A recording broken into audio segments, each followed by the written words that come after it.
कृपया कहानी को पूरी सुने। कहानी अच्छी लगे तो लाइक एंड सब्सक्राइब जरूर करें।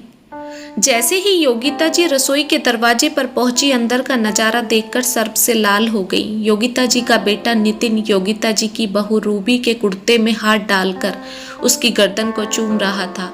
छोड़ो ना नितिन, कोई देख लेगा। कैसे छोड़ दूं मेरी जान। इतना सुनने और देखने के बाद योगिता जी दबे पैर रसोई से वापस आकर अपने कमरे में चुपचाप बैठ गई। क्या बात है, चाय नहीं बनाकर लाई तुम? योगिता जी के पति ज्ञानेंद्र जी ने पूछा।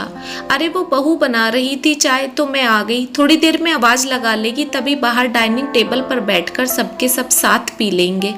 अच्छा, इतना सुनकर ज्ञानेंद्र जी अपना अखबार पढ़ने लगे, लेकिन योगिता जी चुपचाप बैठकर जमीन को निहार रही थी।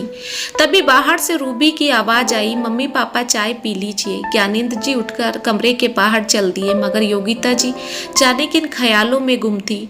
योगिता, रूबी चाय के लिए बुला रही है, कहाँ खोई हो तुम?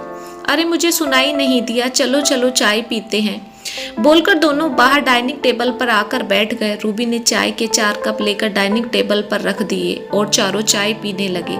लेकिन ज्ञानेंद्र जी की नजरें जो देख रही थी उसे वे चाहकर भी नजरअंदाज नहीं कर पा रहे थे। नितिन डाइनिंग टेबल के नीचे से अपने पैर से रूबी के पैर को मसल रहा था और अपना हाथ उसकी जांघों पर घुमा रहा था। ज्ञानेंद्र जी अपना चाय का कप उठाकर चल दिए। क्या हुआ जी? योगिता जी ने ज्ञानेंद्र जी से पूछा। कुछ नहीं, सोच रहा था अखबार पढ़ते हुए चाय पी लूंगा, बोलकर ज्ञानेंद्र जी अपने कमरे में चले गए। नितिन, तू और बहू 2-4 दिन के लिए कहीं बाहर घूम आओ ना। शादी को 3 महीने बीत गए, मगर हनीमून के बाद कहीं नहीं गए तुम दोनों, योगिता जी ने नितिन से बोला। अरे मम्मी, मैं तो खुद यही चाहता हूँ, मगर रूबी जाने को तैयार ही नहीं। क्यों रूबी बेटा, तू क्यों नहीं जाना चाहती? मम्मी, मुझे सफ़र में इतनी उल्टियाँ आती हैं कि मैं अधमरी हो जाती हूँ। सफ़र का जरा भी मज़ा नहीं ले पाती, इसलिए मैं तो अपने घर ही ठीक हूँ।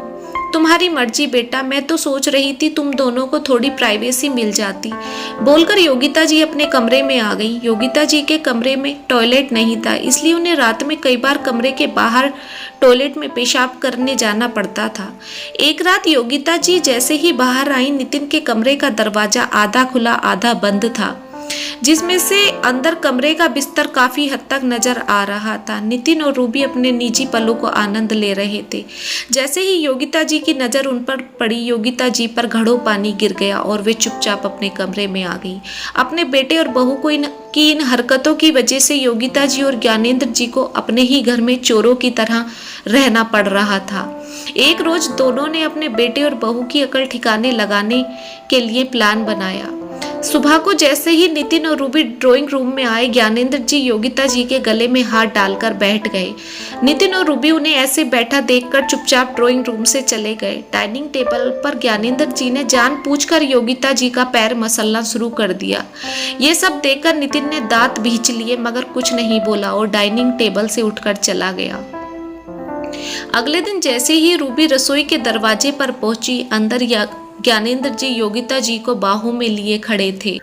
रूबी ने यह देखकर भी अनदेखा कर दिया और रूबी गुस्से में पैर पटकती हुई अपने बेडरूम में आकर बैठ गई। तुम्हारे मम्मी पापा को जरा भी शर्म लिहाज बची भी है या नहीं? बताओ, रसोई में भी रोमांस चल रहा है इस उम्र में भी। अगर यही सब इस घर में चलता रहेगा तो मुझसे ना देखा जाएगा। मैं तो अपने मम्मी के यहाँ चली जाऊंगी, तुम ही देखना अपने मम्मी पापा का नंगा नाच। नितिन गुस्से में तिलबिलाता हुआ योगिता जी और ज्ञानेंद्र जी के बेडरूम में पहुंच गया। मम्मी पापा, अगर आप दोनों पर ज्यादा जवानी चढ़ रही है तो हम ये घर छोड़कर चले जाएं क्या? क्या मतलब बेटा? ज्ञानेंद्र जी ने अनजान बनते हुए पूछा। ना बहू की शर्म है आपको, ना बेटे की। जब चाहे एक दूसरे से रोमांस करने लग जाते हो। हमसे ना देखा जाएगा ये सब। क्यों बेटा, तुमसे क्यों नहीं देखा जाएगा? योगिता जी ने पूछा।